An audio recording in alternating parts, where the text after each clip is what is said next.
ప్రభు అయిన యేషువ మెస్సియ నామములో వీక్షకులందరికీ వందనములు చెల్లిస్తూ ఉన్నాను. ఈ రోజు వాక్యాంశం ఏమిటంటే బైబిల్ గ్రంథంలో ఇరాన్ దేశపు చరిత్ర. ఇరాన్ దేశపు పూర్వీకులు ఎవరు? ఏ జాతి వారు ఇరాన్ వారు? ఇరాన్ యొక్క పూర్వకాల పేరు బైబిల్లో ఏముంది? ఇరాన్ లో ఉన్న రాజులు క్లుప్తంగా మనం తెలుసుకుందాం. ఆది కాండము 10వ అధ్యాయము 2వ వచనం. యాపెతు కుమారులు గోమెరు, మాగోగు, మాదయి, యావాను, తుబాలు, మెషెక్, తీరసు అనువారు. నోవహకి ముగ్గురు కుమారులు, షేము, హాము, యాపెత్. ఇందులో యాపెతు కొడుకు మాదయ్యను ఉన్నాడు. ఈ మాదయి లేదా మదాయ్, ఈ మాదయి అనే కొడుకు ఒక జాతి ప్రజలే పర్షియా దేశ ప్రజలు, అనగా ఇరాన్ దేశ ప్రజలు. అలాగే ఆది కాండం 10వ అధ్యాయము 22వ వచనము.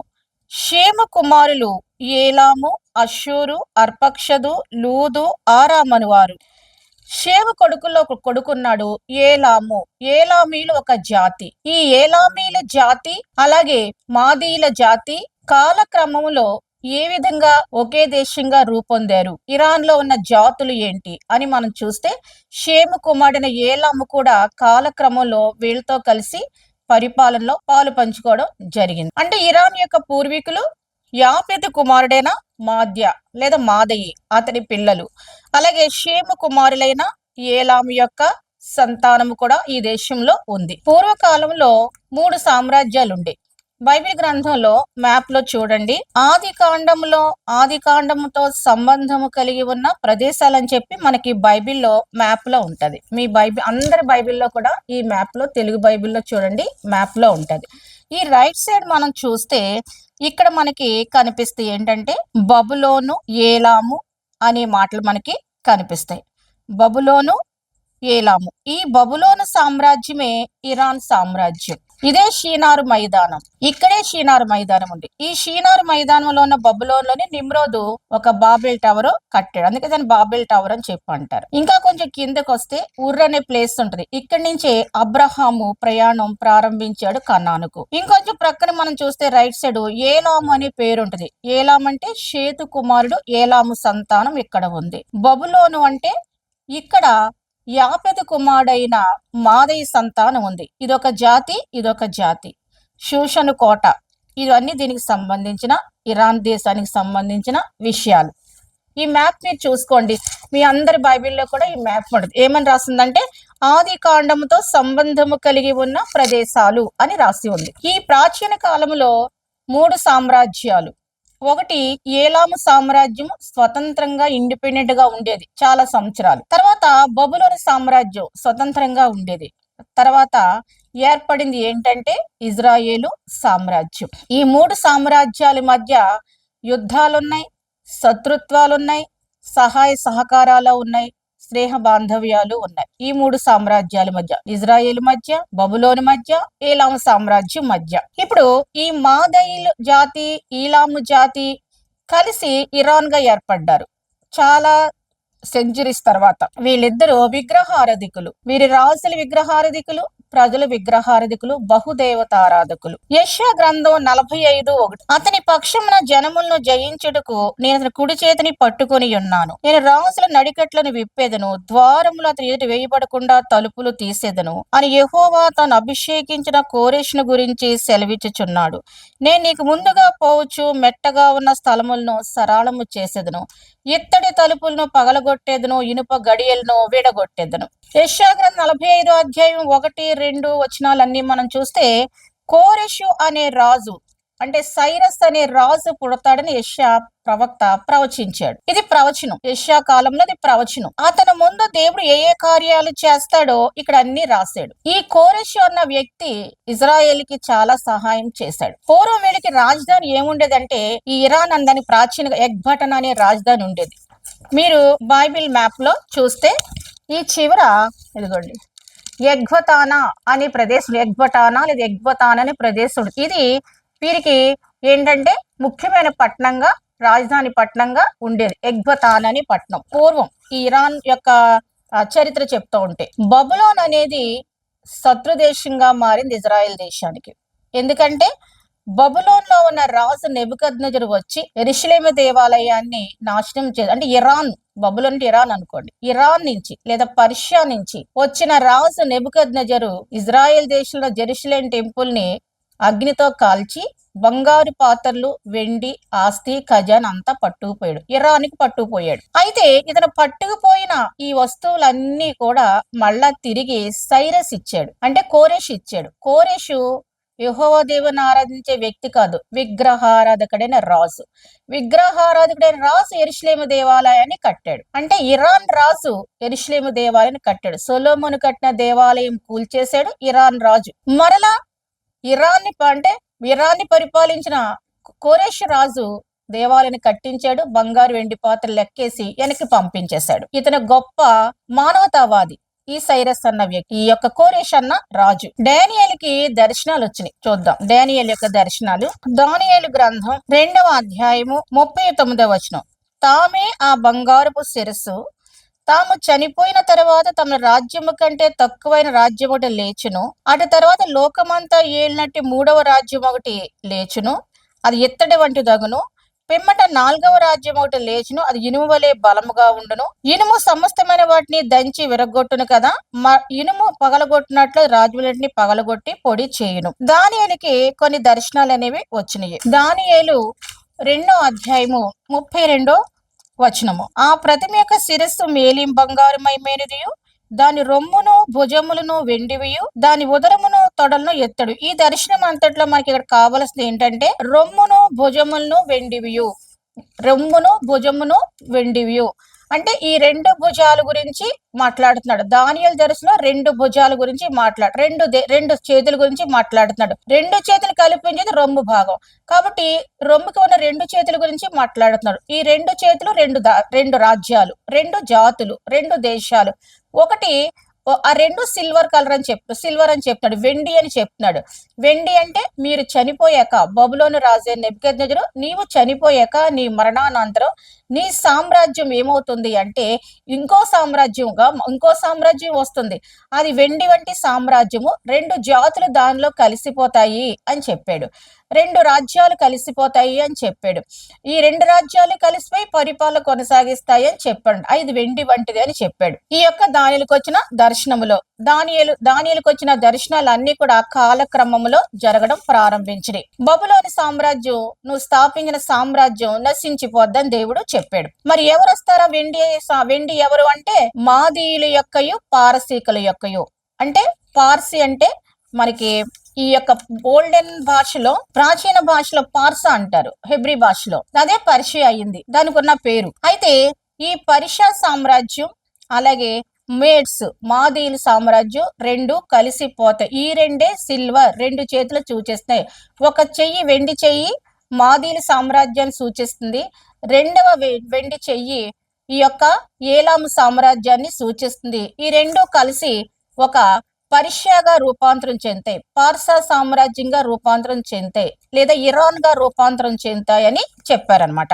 అది ప్రవచనం, దానియేలు యొక్క దర్శనం. అందుకే దీన్ని మీడో పెర్షియన్ ఎంపైర్ అంటారు. ఎందుకు మాదీయులు అంటే ఆ బైబిల్ గ్రంథంలో మనం చూసాం కదా, యాపెతు కుమారుడు మాదయ్య అని, అతని సంతానం వాళ్ళందరూ. అయితే బబులోన్ లో నెబుకద్నెజరుకి బెల్షాసర్ అనే మనవడు ఉన్నాడు. ఈ బెల్షాసర్ అనే మనవడు యెరూషలేము దేవాలయ టెంపుల్లో ఉన్న బంగారు పాత్రలని తెచ్చుకుని తాగి విలాసంగా ఉండి దేవుని దూషిస్తూ ఉంటే ఒక చెయ్యి ప్రత్యక్షమై మెనే టెకెల్ ఉఫార్సుడ్ అని రాస్తుంది. దానియేలు గ్రంథం 5వ అధ్యాయం 1వ వచనం. రాజుకు బెల్షాసరు అంటే నెబుకద్నెజరు యొక్క మనవడు తన అధిపతుల్లో 1000 మందికి గొప్ప విందు చేయించి, త్రాగుబోతుల విందు, ఆ 1000 మందితో కలిసి ద్రాక్షరసం త్రాగుచుండెను. ఈ విందు ఎక్కడ జరిగింది? పర్షియా దేశంలో జరిగింది, పార్సాలో జరిగింది, అంటే ఇరాన్ లో జరిగింది, అంటే బబులోన్ లో జరిగింది. బెల్షాసరు ఏం చేస్తుందంట? 1000 మందితో కలుసుకుని ద్రాక్షరసం త్రాగుచుండెను.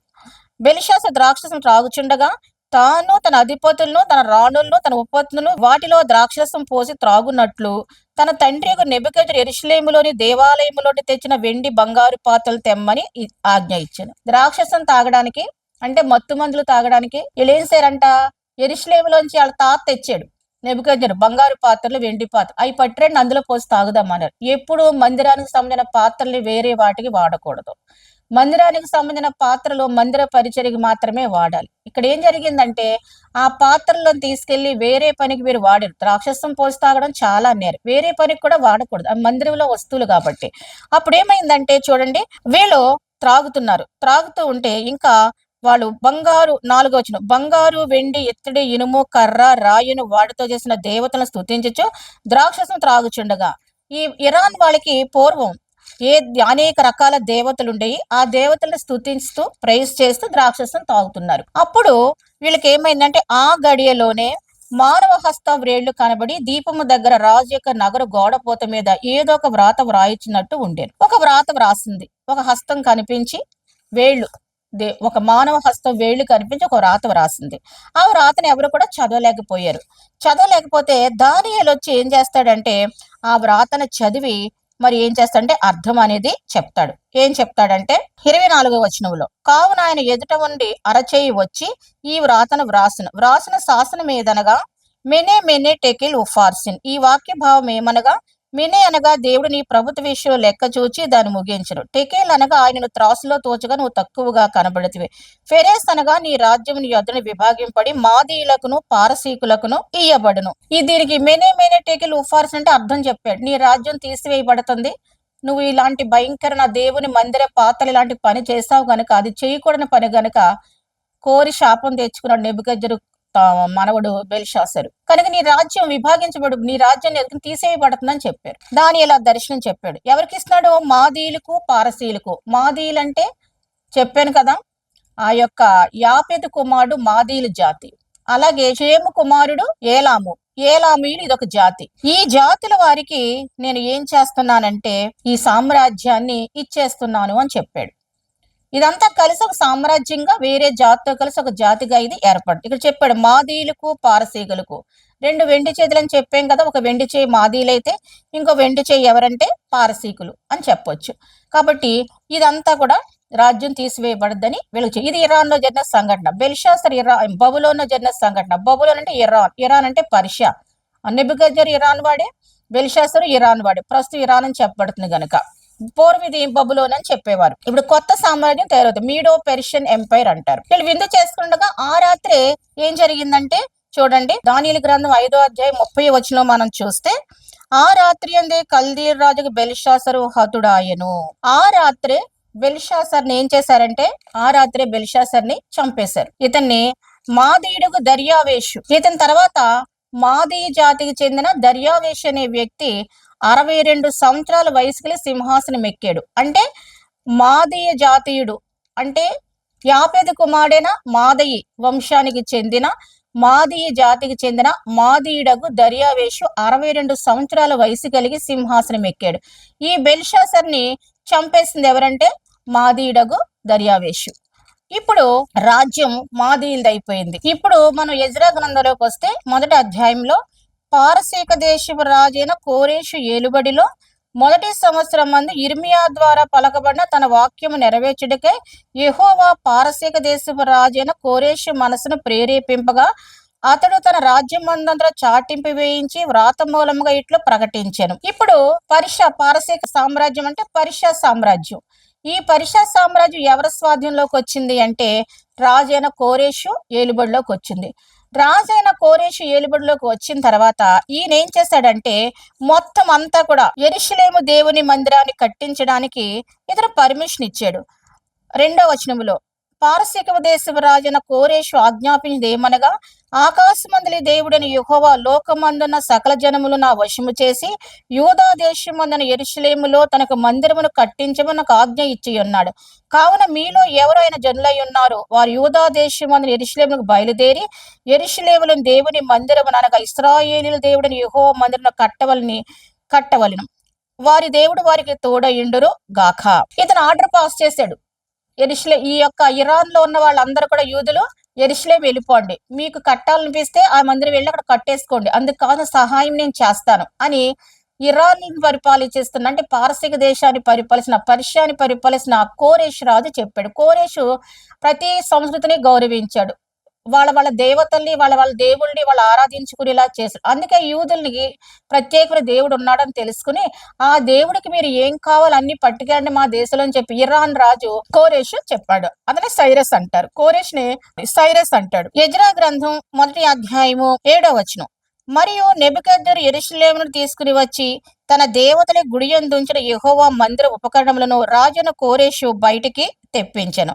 పారసీక దేశపు రాజైన కోరెషు తన ఖజానాదారుడైన మిత్రిదాతు ద్వారా వాటిని బయటకు తెప్పించి లెక్క వేయించి యూదులకు అధిపతియగు షేష్బజరు చేతికి అప్పగించెను. చూడండి, వాటి యొక్క లెక్క 30 బంగారు పళ్ళెములను, 1000 వెండి పళ్ళెములను, 29 కత్తులను, 30 బంగారు గిన్నెలను, 410 వెండితో చేయబడిన రెండవ రకమైన గిన్నెలను, మరి ఇతరమైన ఉపకరణములు 1000 ఉండెను.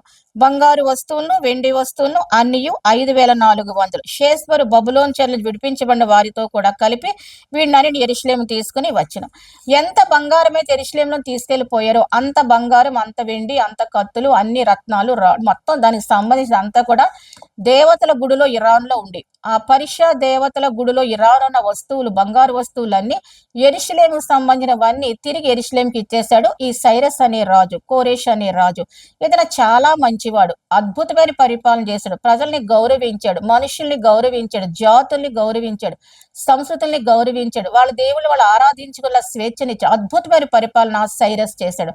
ఈ విగ్రహాలు చేసే రాజు ద్వారా యెరూషలేములో దేవాలయం కట్టబడింది. ఇతను ఎలా రాగలిగాడు? ఇతను రావడానికి దేవుడు మార్గం సరళం చేశాడు. యెషయా గ్రంథంలో చెప్పాడు కదా కోరెష్ రాజు గురించి. ఎలా రాగలిగాడంటే చూడండి, నేను నీకు ముందుగా పోవచ్చు మెట్టగా ఉన్న స్థలంలో సరళము చేస్తాను. ఇరాన్ లోకి దేవుడే ముందుగా ప్రవేశించానని చెప్పాడు. సైరస్ కు ముందుగా, కోరెష్ రాజుకు ముందుగా ఇత్తడి తలుపులను పగలగొట్టేది, ఇనుప గడియలను విడగొట్టేదను. వీళ్ళ దగ్గరికి వెళ్ళాలంటే నది అడ్డొస్తుంది. ఆ నది అడ్డు అక్కడ ఉన్న కోట ప్రాకారాలు, తలుపులు ఇత్తడివి, ఇనుపివి చాలా బలం కలిగి వాటిని ఎరగొట్టలేరు ఎవరు కూడా. ఆ నీటిలోంచి ఎవరు రాలి, ఎందుకంటే నది అడ్డు ఉంది. కానీ ఆ ఆ రాత్రి నదిలో నీళ్లు తగ్గిపోయినాయి. నదిలో నీళ్లు సడన్ గా తగ్గిపోయినాయి, ఇసుక దిబ్బల్లా కనబడిపోతున్నాయి. నీళ్లు లేవు, నీళ్లు తగ్గిపోయి ఎండిపోయింది ఆ నది. ఆ ఎండిపోయిన ఇసుక దిబ్బలు గుండా నడుచుకుని కోటలోకి రావాలి, నది అడ్డు ఉంటది కనుక నదిలోంచి రాలేరు. ఆ నదిలో నీళ్ళని ఎండిపోయింది. ఆ రాత్రి వేళ దాడి చేసి ఈ యొక్క కోటగోడలు పగలగొట్టాడు. కోటగోడలు దేవుడే పగలగొట్టించాడు. నది నీరుని దేవుడే అక్కడ డ్రై చేశాడు. ఇనుప గడిలు తుత్తినీళ్ళు అయిపోయినాయి. ఇవన్నీ చేసి కోరెష్కి ఏం చేశాడంటే దేవుడు ఆ రాజ్యాన్ని, అధికారాన్ని అనుగ్రహింపచేశాడు. హల్లెలూయా. ఇతని కాలంలోనే ఈ జెరుబ్బాబెలు అలాగే యెహోషువ అని చెప్పేసి ప్రధాన యాజకుడు వీళ్ళందరూ కలిపి ఆ మందిర నిర్మాణం చేయడం అనేది జరిగింది. యెరూషలేం పట్టణాన్ని తిరిగి కట్టించిన వ్యక్తి సైరస్ అనే రాజు, ఇరాన్ కు చెందిన సైరస్ అనే రాజు. యెషయా గ్రంథం 34వ అధ్యాయము మనం చూద్దాం. మరి ఇప్పుడు యుద్ధం, మూడో ప్రపంచ యుద్ధం అవుతుందా? యుద్ధం ఆగిపోదా? యుద్ధంలో ప్రపంచ దేశాలని పాల్గొంటాయా? బైబిల్ ఏం సమాధానం చెప్తుంది? యుద్ధం కోసం భయపడాల్సిన పని లేదు. యుద్ధం అమెరికా, ఇజ్రాయేలు, ఇరాన్ మధ్య జరుగుతున్న యుద్ధం. ఇంకో యుద్ధం వస్తుంది ఇరాన్ మీద. ప్రపంచంలో చాలా పెద్ద యుద్ధాలు వస్తాయి. ఎప్పుడంటే యెరూషలేము దేవాలయం మందిరం కట్టబడ్డాక. అప్పుడు మనం ఇప్పుడు భయపడక పర్లేదు. ఎందుకంటే యుద్ధం ఆగిపోద్ది, ముగిసిపోద్ది, ఆగిపోద్ది. ఇది మూడో ప్రపంచ యుద్ధం ఏమీ అవ్వదు. ప్రపంచ దేశాలేమి ఇందులో పాల్గొవు. అలా సౌదీ మీద బాంబులేసినా, ఖత్తర్ మీద బాంబులేసినా, లేకపోతే దుబాయ్ మీద బాంబులేసినా, బుర్జ్ ఖలీఫా మీద బాంబులేసినా, ఇంకా కొన్ని దేశాల మీద, ముస్లిం దేశాల మీద వేస్తున్నారు కదా. ముస్లిం దేశాల మీద వేస్తున్నాడు ఎవరు? ఈ ఇరానోడు. అసలు ఇరాన్ వాళ్ళు ముస్లిమ్స్ కాదు. ఇరాన్ లో ఉన్న జాతులు చెప్పాను కదా, వాళ్ళు జొరాస్ట్రియన్స్, వాళ్ళు పార్సీ మతం వాళ్ళది. బలవంతంగా ఇస్లాంని వాళ్ళ మీదకి రుద్దడం జరిగింది. మరి ఇప్పుడు ఇస్లాం దేశాల మీదకి బాంబులు వేస్తున్నాడు ఆ దేశాలను నాశించడానికి. వాళ్ళు ఏమి వీళ్ళకి హాని చేయలేదు. హాని చేయకపోయినా చారిటీలకు ఏంటి, చాలా అదేంటంటే టెర్రరిస్ట్ గ్రూపుల్ని తయారు చేస్తున్నారు. ఈ సొంత ముస్లిం దేశాలు, పక్కన్న ముస్లిం దేశాల మీదే వీళ్ళు యుద్ధం చేస్తున్నారు. చూడండి, వాళ్ళ దేశ ప్రజల్ని చాలా మంది చంపేశారు. ఎన్నో వేల మందిని ఉరి తీసేశారు. అక్కడ స్త్రీలను కూడా బుర్కా వేసుకొని చాలా హింస పెట్టారు. చాలా జరిగినాయి. యెషయా 34వ అధ్యాయంలో చెప్పిన రాష్ట్రములారా నా యొద్దకు వచ్చి వినుడి, జనములారా చెవియొగ్గి ఆలకించుడి అంటున్నాడు. అంటే ఇక్కడ చెప్పేది ఏంటంటే యెహోవా కోపము సమస్త జనముల మీదకి వచ్చుచున్నది, వారి సర్వ సైన్యుల మీద ఆయన క్రోధం వచ్చున్నది, ఆయన వారి శపించి వదకు అప్పగించను. యెరూషలేములో దేవాలయం కట్టిన తర్వాత ఇదంతా జరుగుద్ది, యుద్ధం జరుగుతుంది. అది చాలా పెద్ద యుద్ధం. అందులో ప్రపంచ దేశాన్ని పాల్గొంటాయి. గుర్తుపెట్టుకోండి, ఇప్పుడు ఇరాన్, ఇజ్రాయెల్, అమెరికా మధ్య యుద్ధం మూడో ప్రపంచ యుద్ధానికి దారి తీయదు. యుద్ధం జరిగి ఆగిపోద్ది. కానీ యెరూషలేములో దేవాలయం కట్టిన తర్వాత ఏం జరుగుతుందంటే మూడో ప్రపంచ యుద్ధం ఖచ్చితంగా వస్తది. అప్పుడు ఇరాన్ పరిస్థితి కాదు, ప్రపంచ దేశాల పరిస్థితులు మారిపోతాయి. ఇక్కడ చెప్తున్నాడు, రాష్ట్రాలకి చెప్తున్నాడు, జనాలకి చెప్తున్నాడు, జాతులకి చెప్తున్నాడు. నా మీద అన్ని రాష్ట్రాల మీద నాకు అన్ని దేశాల మీద కోపం ఉంది. నాకు చాలా దేశాల మీద కోపం ఉంది, చాలా రాష్ట్రాల మీద కోపం ఉంది, చాలా ప్రజల మీద కోపం ఉంది. ఎందుకంటే పాపం చేస్తున్నారు కాబట్టి, నన్ను విడిచిపెట్టారు కాబట్టి అని దేవుడే స్వయంగా చెప్పాడు. ఇప్పుడు ఇక్కడ ఏం చెప్తున్నాడంటే 5వ వచనము, నిజముగా ఆకాశమందు నా ఖడ్గం మత్తిల్లును, ఏదోమే తీర్పు తీర్చుటకు, నేను శపించిన జనమే తీర్పు తీర్చుటకు అది దిగును, యెహోవా ఖడ్గము రక్తమై మగును, అది క్రొవ్వు చేత కప్పబడును. ఇక్కడ ఏదోము దేశం అంటే ఏదోము దేశం కాదు ఇక్కడ అర్థం. ఏదోం అంటే ఏదోమీలంటే ఏసావు సంతానం. ఏసావు సంతానం అంతా జోర్డాన్ లో ఉన్నారు. యాడెన్ అంటారు దాన్ని హెబ్రీ భాషలో. వాళ్ళు జోర్డాన్ అనే ప్రాంతంలో ఉన్నారు. ఇక్కడ ఏదోమని ఎందుకన్నాడంటే ఏదోమీలకి ఇజ్రాయెల్కి పడదు. వాళ్ళు సీనాయి అరణ్యంలోంచి వస్తే ఏదోమీలు యుద్ధానికి వెళ్ళారు, బలహీనలను చంపారు, స్త్రీలను చంపారు, పిల్లలను చంపారు. అందువల్ల దేవుడికి చాలా కోపం. ఏదోమీలకి ఇజ్రాయెల్కి పడదు. ఆ ప్రాచీన కాలంలో, పూర్వకాలంలో చాలా యుద్ధాలు జరిగాయి. యెషయా ప్రవక్త ఇంకా శత్రువులందరికీ కూడా ఏదోము అనే పేరును వర్తింపచేస్తూ ఏదోము గురించి రాశాడు. కానీ ఇక్కడ ఉన్నదంతా ఏంటంటే ఈ ఇరాన్ దేశం సంబంధించి రాయబడిన అంశాలు మనం చూస్తాం. ఇది యుద్ధం అంతా కూడా అప్పుడు యుద్ధం టెంపుల్ కట్టింది, జెరూసలేం టెంపుల్ కట్టాక ఇక్కడ యుద్ధంలో విషయాలు ఇలా జరుగుతాయి అన్నమాట. యుద్ధంలో విషయాలు చెప్తున్నాడు చూడండి, ఆకాశం మీద నా ఖడ్గం మత్తిలును అని చెప్తున్నాడు. తీర్పు అనేది ప్రపంచం అంతటికి వస్తాయి, చాలా దేశాలకు వస్తే తీర్పు అనేది. అదే ఇక్కడ రాసి పెట్టాడు. ఏదోముని ఒక ఉపమాన రీతిగా చెప్పాడు, ఏదోము దేశం ఉపమాన రీతిగా చెప్పాడు. కానీ ఇస్రాయేల్ శత్రువు ఏదోము ఎలాగో ఇస్రాయేల్ శత్రువు ఇరాన్ కూడా. ఇప్పుడు బలమైన శత్రువు ఎవరంటే ఇరాను, ఇస్రాయేలీలకి. పూర్వకాలం కూడా ఇరాను శత్రువుగానే ఉండేది. ఈ సైరస్ వచ్చాక, కోరేష్ రాజు వచ్చిన తర్వాత కొంచెం మార్పు వచ్చింది. ఇక్కడ దేవుడు చెప్తున్నాడు ఏంటంటే నా ఖడ్గము దిగుతుంది అని చెప్తున్నాడు. ఖడ్గము రక్తమయమైపోద్ది అని చెప్తున్నాడు. క్రొవ్వు చేత కప్పబడద్ది అన్నాడు. గొర్రె పిల్లల యొక్కయో మేకల యొక్కయో రక్తము చేతను, పొట్టేళ్ల మూత్ర గ్రంథుల మీద క్రొవ్వు చేతను కప్పబడు, ఏలనగా బొజ్రాలో యెహోవా బలి జరిగించును అని మాట్లాడుతున్నాడు. పూర్వం ఈ ఇరాన్ లో, పర్షియాలో, పార్సాలో, పారసిక దేశంలో ఈ మాదీలి జాతి, ఏలాము జాతి, 2 జాతులు కలిసిపోయినాయి కదా. యాపెతు కుమారులు, షేము కుమారులు జాతి అదంతా. ఆ దేశంలో ఏం జరిగేది అంటే ప్రభువు ఏం చెప్తున్నాడంటే సర్వశక్తివంతుడైన దేవుడు విగ్రహార్ధన జరిగేది, నరబళ్ళు జరిగేవి, చిన్న చిన్న పిల్లల్ని చంపేసేవారు, చిన్న చిన్న పిల్లల్ని కాల్చేసేవారు, మూలికని దేవచేతులు పెట్టి కాల్చేసేవారు. ఈ ఇరాన్ ప్రాంతంలో, ఈ పర్షియా ప్రాంతంలో హత్యలు జరిగాయి, వధలు జరిగాయి, దేవతలకి పిల్లల్ని బలి అర్పించేసేవారు, నరబలులు ఎక్కువగా జరుగుతూ ఉండేవి. అవి దేవునికి ఇష్టం లేదు. అలాగే జంతు బలు ఇచ్చేవారు, దేవతలకి ఇష్టం లేదు దేవునికి. అలాగే ఇక్కడ చెప్పాడు కదా చాలా రకాల మేకల రక్తం, గొర్రె పిల్లల రక్తం, మూత్రగంధ రక్తం, ఇవన్నీ కూడా చెప్పాడు. ఎందుకంటే ఆ దేశంలో ఈ రకాల జంతువులన్నీ చాలా వేల సంవత్సరాల క్రితము బలిగా ఇచ్చి, ఇప్పుడంటే ఇస్లాం దేశంగా అయింది. అంతకుముందు జొరాస్ట్రియన్, అంతకుముందు బహుదేవతారాధకులు ఇరానియన్ ప్రజలు. ఏదోము దేశమైన మహాసంహారము చేయును, యుద్ధాలు జరుగుతాయి ఈ దేశాల్లో, ప్రపంచ దేశాల్లో అని దేవుడు ఖచ్చితంగా రాయించాడు. 7వ వచనం, వాటితో కూడా గురుపోతులను, వృషభములను, కోడెలను దిగిపోవచ్చునివి. ఏదోమీల భూమి రక్తముతో నానుచుంది, వారి మన్ను క్రొవ్వుతో బలిసి ఉంది. ఇప్పుడు ఇరాన్ ప్రజలకి, అమెరికాకి, ఇజ్రాయెల్కి ఏ విరోధం లేదు. అక్కడ పనిచేసిన ముల్లాలకి, సుప్రీం లీడర్స్ కి, ఐతుల్లా ఖొమైనీకి, అలాగే ఈ యొక్క అక్కడ ఉన్న సైన్యానికి యుద్ధం జరుగుతుంది. ప్రజలకు యుద్ధం. ఆ దేశ ప్రజలు ఈయన వద్దంటున్నారు. లక్షలాది రోడ్లకు వచ్చి యుద్ధాలు చేస్తున్నారు. చాలా మందిని ఖైదు చేశారు, ఉరి తీసి 1,00,000 మందిని చంపేశారు, వేల మందిని జైల్లో వేశారు, అవయవాలు కట్ చేశారు, కళ్ళు పోయేలా చేశారు, చాలా చేశారు. ఇరాన్ ప్రజలకి ఆ దేశంలో ఉన్న ఇస్లాం మతం అంటే ఇష్టం లేదు. అక్కడ 50,000 మసీదులు మూసేశారు, 50,000 మసీదుల్ని. ఎందుకంటే మాకు ఈ ఇస్లాం వద్దు అని చెప్పేసి. అందులో చాలా మంది క్రైస్తవులు అయిపోతారు. చాలా స్పీడ్ గా క్రైస్తత్వం ఇరాన్ లోకి వస్తుంది, చాలా స్పీడ్ గా. లక్షల మంది క్రైస్తవులు అయిపోతున్నారు. యేసు ప్రభువే స్వయంగా 10 లక్షల మందికి దర్శనంలో కనిపించారంట. అక్కడ వాక్యం ఉండదు కదా, పాస్టర్స్ ఉండరు కదా, ఎవరు ఉండరు కదా. వెళ్తే ఖైదు చేస్తారు, చంపేస్తారు. ట్రంప్ చాలా మిలియన్ల డాలర్లు ఇచ్చి ఒక పాస్టర్ ని రిలీజ్ చేస్తాడు, చాలా డబ్బు ఇచ్చి. ఇరాన్ లో ట్రంప్ ఆ పని చేశాడు ఆ రోజుల్లో. కనుక ఇప్పుడు ప్రజలకి వీళ్ళకి గొడవ లేదు. కానీ రాబోయే రోజుల్లో ప్రజలకి వీళ్ళకి కూడా గొడవ వస్తుంది. ప్రభుత్వానికి వీళ్ళకి ఇప్పుడు సంబంధం వచ్చింది, గొడవ వచ్చింది. ప్రజలు ఇజ్రాయెల్ పక్షంగా, అమెరికా పక్షంగా ఉన్నారు. రాబోయే రోజుల్లో అలా జరగదు. 3వ ప్రపంచ యుద్ధంలో కథ వేరే ఉంటది. వాళ్ళు ఖచ్చితంగా ప్రజలు కూడా అప్పుడు వ్యతిరేకిస్తారు. అప్పుడు జరిగే యుద్ధాలు అన్నమాట ఇవన్నీ. ఇప్పుడు యుద్ధం గురించి రాయలేదు, అప్పుడు జరిగే యుద్ధాలు. మొత్తానికి ఇరాన్‌లో యుద్ధాలు జరుగుతాయి. ఇంకా అతి పెద్ద యుద్ధం సిద్ధంగా ఉంది. ఎప్పుడు యెరూషలేము దేవాలయం కట్టాక అతి పెద్ద యుద్ధం వస్తది. ఇది చిన్న యుద్ధం దాంతో పోలిస్తే. 7వ వచనంలో వాటితో కూడా గురుపోతులను, వృషభములను, కోడెలను దిగిపోవచ్చునవి. ఏదోమిల భూమి రక్తముతో నానుచుంది. అంటే వృషభం అంటే అవి ఎద్దులు కాబట్టి, ఈ ఎద్దులు, కోడెలు ఇవి బలమైనవి కాబట్టి ఈ వృషభం అంటే రాజకీయ నాయకుల్ని, లీడర్స్‌ని సూచిస్తుంది. అక్కడ లీడర్స్ అందరూ ఓడిపోతారని అర్థం.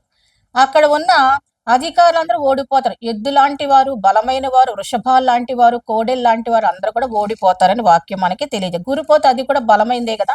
అది అలాంటి వ్యక్తులు కూడా ఓడిపోతారని వాక్యం మనకి తెలియచేస్తుంది. అది యెహోవా ప్రతిదండన చేయు దినము.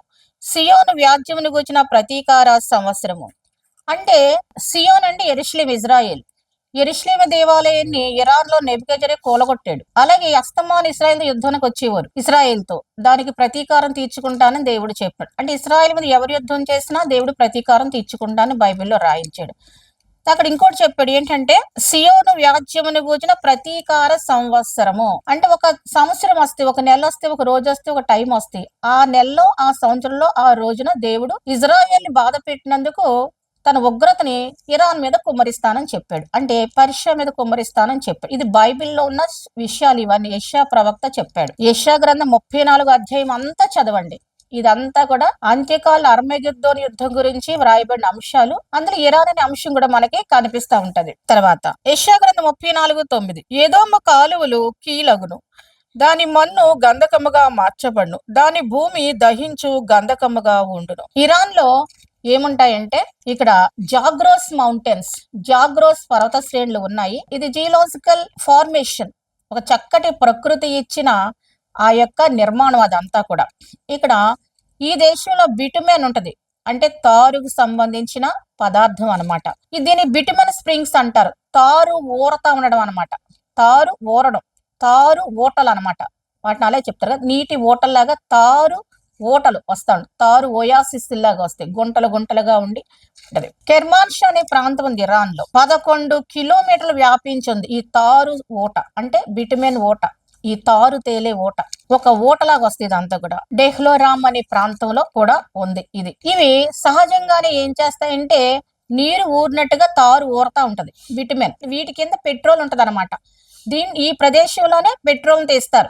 కొన్ని స్ప్రింగ్స్ ఉంటాయి, కొన్ని తారు వచ్చే బిటుమెన్ ఓటలు 9 కిలోమీటర్లు, 11 కిలోమీటర్లు, 2 కిలోమీటర్, అలా కిలోమీటర్లు లెక్క ఉంటాయి. ఈ బిటుమెన్ ఏం చేద్దంటే ఈ తారు వేడి నీటితో కలిసిపోయి, ఇసుకతో కలిసిపోయి, మట్టితో కలిసిపోయి ఒకలాంటి పొర లాంటిది ఏర్పడిచేస్తాయి. అక్కడ మొక్కలు ఏమి మొలవు ఆ భూమిలో. ఇంకా దీన్ని అస్ఫాల్ట్ అంటారు. సహజంగా ఏర్పడుద్ది. 10 లీటర్ల తారు లిక్విడ్ ఇలాంటి వాటిలోంచి ఊరతానే ఉంటది ప్రతిరోజు పైన.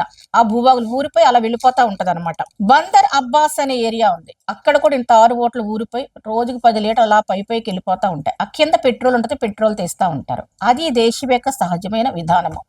అక్కడ గాని అగ్గిపొల్లు ఎవరైనా వేశారనుకోండి, ఆ కింద పెట్రోల్ ఉంటే ఆ పెట్రోల్ లోపలికి, అందుకే చెప్తున్నాడు ఏమనంటే ఏదోము కాలువలు కీలగును. కాలువలు కీలగునంటే ఈ కాలువలు ఎప్పుడైతే బాంబులు వేస్తారో అవన్నీ వేసినప్పుడు అడుగు భాగంలో పెట్రోల్ బావులు కూడా తగలబడిపోతాయి. ఈ ప్రవహిస్తూ ఉంటాయి రోజుకి 10 లీటర్ల చొప్పున ఆ భూమి మీద. అలాగే చాలా సంవత్సరాలు ప్రవహిస్తూ ఉంటాయి కొన్ని కొన్ని ప్రాంతాల్లో, ఎడారుల్లో, అక్కడెక్కడ ఇసుకలో పైకి వచ్చేస్తా ఉంటది. అప్పుడు ఈ బాంబింగ్ ఏమైనా జరిగినప్పుడు ఇవన్నీ కూడా కాలిపోతా ఉంటాయి. అక్కడ కాలువల్లోకి వెళ్ళిపోతాయి. కాలువల నిండా నీరు తాగే నీటి నిండా కూడా బిటుమెన్ వచ్చేస్తా ఉంటుంది, కలిసిపోతాయి అనమాట. ఈ తారు నీటిలో కలిసిపోద్ది. దాని మన్ను గంధకముగా మార్చబడును, అంటే సల్ఫర్ గా మారిపోద్ది. అది సల్ఫర్ గా మారిపోయిన తర్వాత విత్తనం వేస్తే రాదు, వంకాయలు వేస్తే రావు, మొక్కలు పెడితే రావు, గోధుమ రాదు, ఇంకేమీ రాదు. తారులో ఏమొస్తుంది, ఏమీ రాదు. దాని భూమి దహించు గంధకం. అంటే ఇరాన్ లో ఉన్న భూమి ఎలా అయిపోద్ది అంటే దహించు గంధకం లాగా. అంటే ఈ బాంబింగ్ జరిగినప్పుడు అగ్ని దాని మీద పడ్డప్పుడు దాని లోపలికి వెళ్ళిపోయి బాబులను తగలెడతాడు, పైకి పొగలు వచ్చేస్తాడు. అందుకే చెప్తున్నాడు దాని పొగ నిత్యము లేచును, ఎవరు దీన్ని ఆర్పలేరు, క్వెంచ్ చేయలేరు. ఎందుకు ఆర్పలేరు అంటే అది కొన్ని భూమిలోకి చాలా కిలోమీటర్ లోతున ఉండొచ్చు, లేదా వెడల్పులు ఉండొచ్చు, పొడుగును ఉండొచ్చు. ఆ భూమి లోపలికి వెళ్ళి దాన్ని ఎవరు ఆర్పలేరు. అది తగలబడిపోతూ పెట్రోలు, బిటుమెన్, తారు అన్ని కూడా తగలబడిపోతూ ఏమవుతుందంటే ఆ ప్రాంతం అంతా కూడా పొగ వచ్చేస్తా ఉంటది. యుద్ధం జరిగినప్పుడు ఖచ్చితంగా ఈ పెట్రోల్ మీద బాంబులు పడతాయి, కావాలని వేసినా కావాలని వేయకపోయినా. అవి భూమి లోపలికి వెళ్ళిపోయి పొగ వచ్చేస్తే గంధకం అయిపోద్ది. అది తరతరములు పాడుగా ఉండును. అంటే కొన్ని ప్రదేశాలు ఇంకా మనుషుల నివసన ఉపయోగపడవు.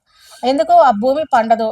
దాని మీద తారు ఉంది. పైన ఎండ ఉంది. తారు కరుగుతా ఉంటది. మనుషులు అక్కడ ఉండేరు. భూమిలోంచి ఉబుకుతా ఉంటది తారు.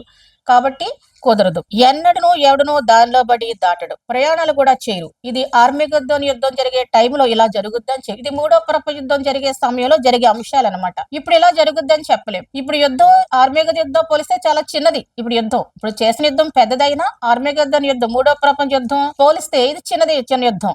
ఇది కూడా ఘాటుగా జరుగుద్ది, ధాటుగా జరుగుద్ది, భీకరంగానే జరుగుద్ది. కానీ ఇజ్రాయెల్ ఓడిపోదు, అమెరికా ఓడిపోదు. ఓడిపోవడానికి అవకాశం నష్టం జరగచ్చు ఎంతో కొంత. కానీ చివరికి ఇరాన్ కి నష్టం జరుగుతుంది. ఇరాన్ యుద్ధంలో ఓడిపోవడం జరుగుతుంది. కనుక భయపడాల్సిన పని యుద్ధం చూసి మనం భయపడాల్సిన పని లేదు. ఇరాన్ లో యుద్ధం ఇది మూడో ప్రపంచ యుద్ధం కాదు కాబట్టి మనం భయపడాల్సిన పని లేదనమాట. తర్వాత చెప్తున్నాడు ఏంటంటే యెషయా గ్రంథం 34 అధ్యాయము 11వ వచనము.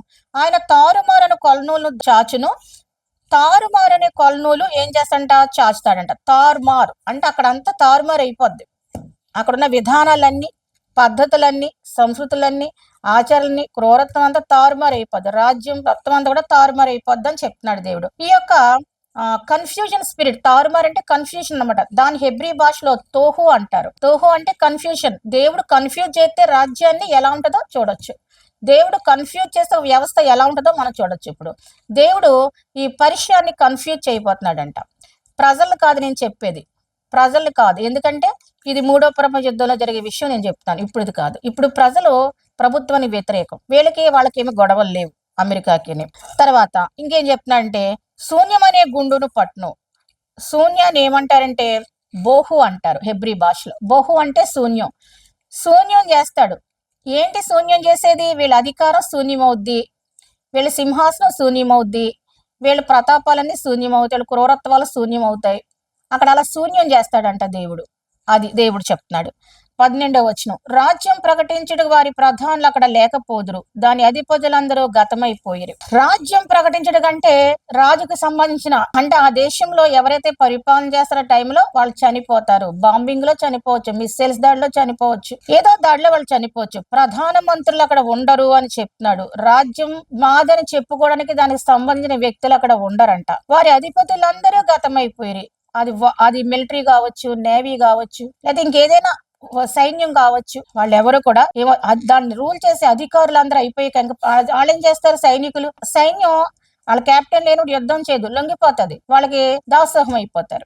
అధికారులందరినీ చంపేస్తే జరిగేది అది. ప్రధానమంత్రిని చంపేసి, రాజుని చంపేసి, ముఖ్యమంత్రిని చంపేసి, మంత్రిని చంపేసి, మరి మిలిటరీ ఆఫీస్ చంపేసి, నేవీ ఆఫీస్ అందరిని చంపేస్తే అధికారులు అక్కడ ఎవరుంటారు? ఎవరు ఉండరు. అదే చెప్పిన బైబిల్. రాబోయే రోజుల్లో ఎవరు కూడా అక్కడ ఉండరు. దాని అధిపతి అందరూ గతమైపోయారు. ఏదోము నగరంలో ముళ్ళ చెట్లు పెరుగును. ఏదోము అంటే మీరు ఏసావు దేశం అనుకోవద్దు. ఇండైరెక్ట్ గా ఏదోము అంటే ఇజ్రాయెల్ శత్రు దేశం అని అర్థం. ఇజ్రాయెల్ శత్రు దేశం ప్రాచీన కాలం నుంచి ఏది అంటే ఏదోము ఒకటి, ఆ తర్వాత ఇరాన్ ఒకటి. ఇప్పటికి ఇరాన్ లో చాలా మంది యూదులు ఉన్నారు. బందీలుగా పట్టుకెళ్ళిపోయిన యూదులు కూడా అక్కడ ఉన్నారు. దాని దుర్గములో దురదగొండ్లు గచ్చలను పుట్టును. అంటే ప్యాలెస్లు ఉన్నాయి. ప్యాలెస్లు పనిచేయవంట వచ్చే రోజులు. ప్యాలెస్లు కుప్పకూలిపోతాయంట. బంగారు గట్ట ప్యాలెస్లు కూడా కాల్చేస్తారు, బాంబింగ్ వేసేసి. బాంబింగ్ జరుగుతుంది. కనుక దేవుడు చెప్తున్నాడంటే వాళ్ళు కట్టుకున్నవన్నీ కూడా అలాగైపోతాయని దేవుడు వాక్యం మనకు తెలియచేది. ఇది మూడో ప్రపంచ యుద్ధం సమయంలో జరిగిన విషయాలు అనమాట. ఇక్కడ కొన్ని జంతువుల పేర్లు చెప్పాడు. ఏంటంటే 14వ వచనంలో అచ్చడి అడవి మేక తన తోటి జంతువును కనుగొనును. అడవి మేక గురించి మాట్లాడుతున్నాడు. అడవి మేక అంటే వైల్డ్ గోట్ ని మరి SATIR అని అంటారు. ఇది ఒక డిమానిక్ క్రీచర్ కింద లెక్కేసుకుంటారు యూదులు. హెబ్రూలో SAIR సెయిర్ అంటారు దీన్ని. అంటే మగ గోట్ అనమాట, మేల్ గోట్, మగ మేక. దీన్ని పొలాలో తిరిగే దెయ్యం అంటారు అనమాట. అంటే అలా పడింది కానీ ట్రాన్స్లేషన్ యూదుల అర్థం ఏంటంటే పొలాలో తిరిగే వెంట్రుకలు కలిగిన ఒక దెయ్యం అని వీళ్ళు అంటా ఉంటారు. ఇది నైట్ టైం తిరుగుద్దని చెప్పుకుంటారు. తర్వాత ఇది చాలా అందమైన ఒక దెయ్యం అనమాట. రాత్రులు తిరుగుతా ఉండే ఒక దెయ్యం అంట ఇది. దాంట్లో వైల్డ్ గోట్ అంటే మేక కాదు. దాని హెబ్రీ భాషలో SAIR అన్నారు. SATYR అంటే డెమానిక్ క్రీచర్. కనుక దీనికి హెయిర్ ఉంటుంది అనమాట. దీనికి ఒంటి మీద హెయిర్ ఉంటుంది. ఆ హెయిర్ గురించి కూడా ఇచ్చాడు ఎక్స్ప్లెనేషన్. ఆదికాండం 27:11లో ఎందుకు యాకోబు నా సహోదరుడు ఏశావు రోమం గలవాడు, నేను నున్నని వాడిని కదా అన్నాడు. రోమాలు ఉంటాయి. ఈ ఏసావు కూడా చాలా రోమాలు ఉన్నాయి. శరీరం నిండా కోతికి ఎలాగైతే బొచ్చు ఉంటుందో అలాగ ఏసావు కూడా పెద్ద పెద్ద రోమాలు ఉన్నాయి. అలా రోమాలు ఉండడం మంచిది కాదు అని యూదుల యొక్క ఆలోచన. ఇతను రోమము గలవాడు. పుట్టడం తోటే ఇతని శరీరం నిండా ఒంట నిండా రోమ వస్త్రం లాగా ఒక వస్త్రం కప్పుకున్నట్టు ఒళ్ళంతా ఆ వెంట్రుకలు ఉన్నాయన్నమాట. అది మంచిదని యూదులు అనుకోరు. ఇతను కూడా మరి పుట్టినప్పుడు మరి ఆ విధంగా ఉన్నాడు. చివరికి దెయ్యపాత్మతోటే ఉన్నాడు ఏశావు కూడా. దురాత్మ బట్టే అడవుల్లోకి వెళ్ళిపోయి మరి జీవించేవాడు, శాపగ్రస్తుడిగా అయ్యాడు. కనుక వాక్యం ఏం చెప్తుందంటే ఇరాన్లో ఉన్న ఈ యుద్ధం మూడో ప్రపంచ యుద్ధం ఇప్పుడు ఇది కాదు, కానీ ఇరాన్లో యుద్ధం జరుగుతుందని బైబిల్ కూడా చెప్పింది. మూడో ప్రపంచ యుద్ధంలో ఇరాన్ పాత్ర కూడా ఉంటుంది. పర్షియాని అఖిమేనిడ్ ఎంపైర్ అంటారు, అఖిమేనిడ్ సామ్రాజ్యం అని చెప్పేసి అంటారు. సైరస్ వలన స్థాపించబడింది ఇది. ఎస్తేరు, డానియేలు, ఎజ్రా, నెహేమియా ఈ గ్రంథాలన్నింటిలో కూడా మనకి పర్షియా సామ్రాజ్యం ఇరాన్ గురించి మనకి ఉంటది. బబులోని ఎగ్జైల్ అంటే బబులోను ప్రాంతానికి యూదులందరూ కూడా వెళ్ళిపోయారు. ఏలాం అని కూడా పిలిచేవారు. పాత పేరుతో ఏలాం అనే పేరు కూడా, ఏలామీలు కూడా ఇందులో కలిసిపోయారు కాబట్టి ఏలాం అని కూడా అన్నారు. మరి పాత ఇరానియన్ ప్రాంత దాంట్లో ఆర్య, ARYA, ఆర్య, ARYN, ఆర్యన్ అనే పదాలు కూడా కనిపిస్తాయి. ARIIA, ఆర్య, జొరాస్ట్రియన్ అవెస్టా ఇలా ఒక పుస్తకం ఉంటది, అందులో ఇవన్నీ మనకు కనిపిస్తాయి. అర్దాషిర్స్ ఇన్స్క్రిప్షన్ ఒక వాళ్ళకి ఏంటంటే శిలా ఇన్స్క్రిప్షన్స్ అంటే వాటిని ఏమంటారంటే రాజులు పూర్వకాల రాళ్ల మీద వాటి మీద రాస్తారు కదా, అటువంటి అన్నమాట. కాయిన్స్ మీద, నాణాల మీద దొరుకుతాయి. ఆ కాయిన్ కూడా మీరు చూడండి, పలవి అనే ఒక రాజు అందు మీద మనకు కనిపిస్తా దానికి సంబంధించిన విషయాలు ఉంటాయి. షపూర్ ఇన్స్క్రిప్షన్ ఎట్ ద కెబెజరోస్టోస్ట్ AD 262 ERN ఇరాన్ అని అందు మీద కూడా రాసి ఉంది. బైబిల్కి ఇరాన్కి అవినాభావ సంబంధం ఉంది. వేల సంవత్సరాల చరిత్ర ఉంది. బైబిల్లో పేర్కొనబడిన ఇరాన్ చరిత్ర మరి ఆధారాలతో మనం చూపించడం జరిగింది. దేవుడి వాక్యులతో ఫలింపచేయనుగాక. ఆమేన్.